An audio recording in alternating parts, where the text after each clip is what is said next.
નમસ્કાર. દિવસભરના તાજા સમાચારોમાં તમારું સ્વાગત છે. તમારી સાથે હું છું પિનલગીરી ગોસ્વામી. સમાચારો વિસ્તારથી જાણીએ એ પહેલા મહત્વના સમાચારો ઉપર એક નજર. નમસ્કાર મિત્રો, દેશ અને દુનિયાના તાજા સમાચારમાં સૌપ્રથમ વાત કરીશું સ્વામિનારાયણની. સાળંગપુર BAPS મંદિરના સ્વામીની કાર તણાઈ ગઈ હતી. રાણપુર નજીક કોઝવેમાં કાર તણાતા 2ના મોત થયા છે, 4નો બચાવ થયો છે.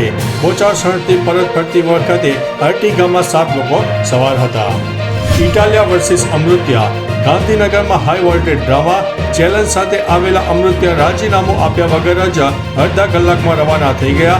12 વાગે અને 15 મિનિટ સુધી ઇટાલિયાની રાહ તેમણે જોઈ હતી. સાબરકાંઠામાં પશુપાલકોની મોટી બબાલ સામે આવી છે. સાબરકાંઠાના CCTV પણ સામે આવ્યા છે, જેમાં તોડફોડની ઘટનાઓ સામે આવી છે. મેઇન ગેટ તોડીને પડાયા હતા. અંતે પોલીસે છોડ્યા હતા ટીયર ગેસના સેલ. પશુપાલકનો મોટો વિવાદ સામે આવ્યો છે.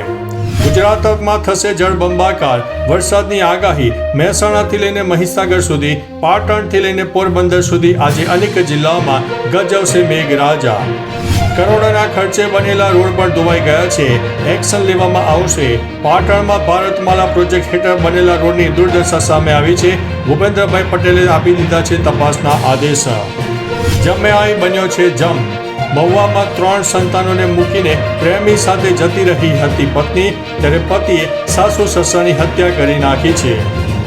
હર્ષ સંઘવીએ કહ્યું છે કે પોલીસનો ડર ગુનેગારોમાં હોવો જોઈએ. મિત્રો, અત્યારે બુટલેગરો બેફામ બની રહ્યા છે, દારૂ વેચાઈ રહ્યો છે, ત્યારે તેમને પકડવામાં આવતા નથી. અને હર્ષ સંઘવી જાણે કે શું અત્યારે બોલી રહ્યા છે. પોલીસનો સંદેશ: દંડાનો ઉપયોગ ગુનેગારો સામે કડકાઈથી કરો. હું તમારી સાથે છું. હર્ષ સંઘવીની પોલીસને ટકોર. શું મિત્રો, હવે બુટલેગરોને આ આદેશ મુજબ પકડવામાં આવશે? ગૃહ રાજ્યમંત્રી હર્ષ સંઘવીએ કહ્યું છે કે પોલીસનું નામ સાંભળીને ગુનેગાર દૂર ભાગવો જોઈએ. પોલીસને અપાયેલા દંડાનો ઉપયોગ થવો જોઈએ. કડક વલણ. સુરતમાં રસ્તાઓ પર ખાડાનું સામ્રાજ્ય. સંકલનની બેઠકમાં ધારાસભ્ય અધિકારીનો લીધો છે ઉધડો. શું વરસાદનો નવો રાઉન્ડ આવશે?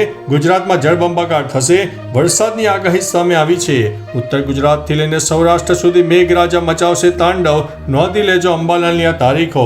ગુજરાતમાં તેમજ આગામી સમયમાં અનેક રાજ્યોમાં વરસાદને લઈને હવામાન વિભાગ અને અંબાલાલ પટેલે આગાહી કરી છે, જેમાં ઉત્તર ગુજરાત, મધ્ય ગુજરાત અને દક્ષિણ ગુજરાત સહિત સૌરાષ્ટ્રના અનેક ભાગોમાં વરસાદની આગાહી વ્યક્ત કરવામાં આવી છે. હવે મિત્રો, ધૂળના તોફાન આવી રહ્યા છે. વિશ્વમાં રેતી અને ધૂળ ભરેલી આંધીથી વધતો ખતરો. 150 દેશના 33 કરોડ લોકો સીધી રીતે પ્રભાવિત થયા છે. દર વર્ષે 200 કરોડ ટન ધૂળથી આરોગ્યને અસર થાય છે, તેવું WMOએ જણાવ્યું છે.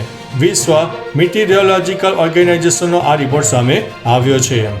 દિલ્હીમાં શાળાઓને બોમ્બથી મિત્રો ઉડાવી દેવાની ધમકી આવી છે અને પોલીસ અત્યારે એક્શન મોડમાં જોવા મળી રહી છે.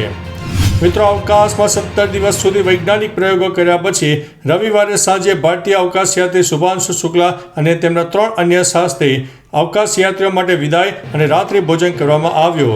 શુભાંશુ શુક્લા અને તેમના સાથીદારો માટે વિદાયની ખાસ ક્ષણ હતી, જે સાંજે 7 વાગે અને 25 મિનિટે એટલે કે ભારતીય સમય પ્રમાણે એક સમારંભમાં રૂપમાં જોવામાં આવી હતી. તો ચાલો મિત્રો, ફરીથી દેશ અને દુનિયાના સુપરફાસ્ટ સમાચાર લઈને મળતા રહીશું. ત્યાં સુધી અમને રજા આપશો. નમસ્તે.